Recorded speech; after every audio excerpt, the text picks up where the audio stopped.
If you've been struggling to lose that stubborn belly fat no matter how hard you try, you are definitely not alone. You've probably spent hours at the gym, followed countless diet plans, and tried every trick in the book, only to find that your belly fat just refuses to budge. So, why is it so hard to lose? Today, I'm going to break it down for you, explain the real science behind why belly fat sticks around, and more importantly, what you can actually do about it.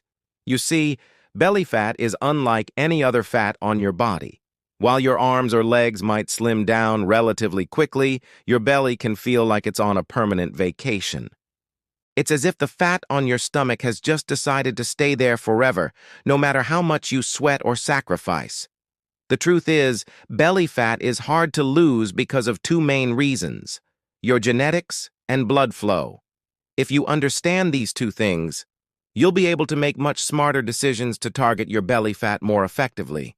First up, genetics. Your body has a natural pattern for where it stores and burns fat. Some people lose fat from their face or arms first, while others might see their legs slim down before their belly does. Unfortunately, most of us are genetically predisposed to store fat around our stomachs. Your body decides where the fat will come off first and last. And for many people, the stomach is the final frontier. It's frustrating, but it's just how your body works. So if you've already lost weight in other areas and you're just waiting for your stomach to shrink, it's not because you're doing something wrong. It's just your body saving the best or worst for last. But there's another big reason: poor blood flow. Think about it this way. Your body burns fat when there is adequate blood flow to the fat cells. The more blood that reaches those cells, the easier it is to mobilize and burn that fat. The problem is, the fat cells in your belly don't get as much blood flow as the fat cells in, say, your arms or your face. This means while the fat in your arms might be burning off with exercise, your belly fat is just sitting there, almost dormant. This is why you might notice your arms and face getting leaner, but your stomach stays the same. It's not about working harder, it's about working smarter. Now you might be thinking, okay, but I'm doing 1,000,000 crunches, why isn't that working? Let's bust the biggest myth holding you back. You cannot spot reduce fat. You've probably heard it 1,000 times. Just do crunches and you will lose belly fat.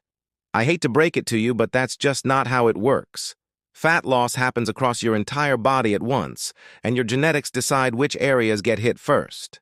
No matter how many crunches you do, you won't magically melt away your belly fat just by working that area. But here's the kicker: ab training still matters. Wait, what? I know I just said crunches won't burn belly fat directly, and that's true.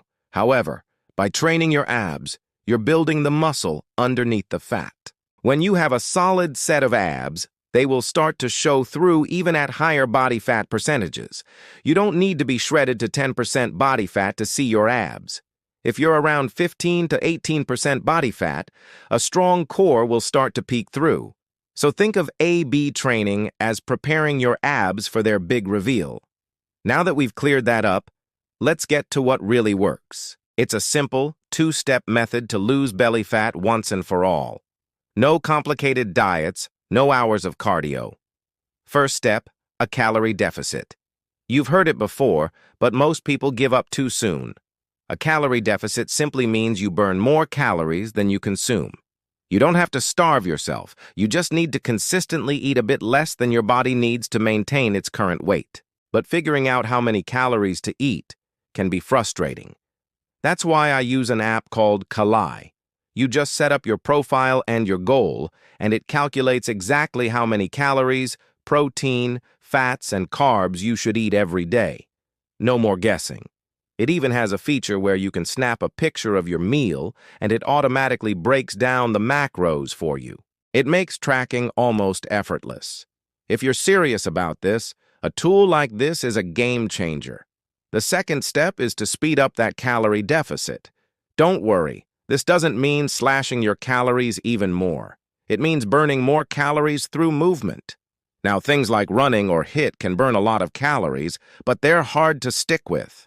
The key to fat loss is consistency, and if you hate your workout, you won't do it. So here's my secret: walking. That's right, just walking. Your body doesn't care how you burn the calories as long as you burn them, and walking is the easiest, most sustainable way to burn extra calories without feeling tortured. Aim for 7,000 to 10,000 steps a day. You can do it while making calls or running errands. It's low impact, reduces stress, and improves sleep, all of which help with fat loss. Start small, maybe add 2,000 steps a day, and build from there. When you combine consistent walking with a calorie deficit, you'll see that stubborn belly fat start to melt away. I know it sounds simple, but trust me, the little things add up. A simple calorie deficit, combined with regular movement like walking, will lead to consistent, lasting fat loss. If you made it this far, you're serious about making a change. Let me know in the comments if you're ready to take action.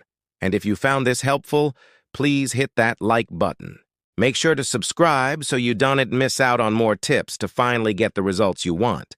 Thanks for watching, and remember, you've got this.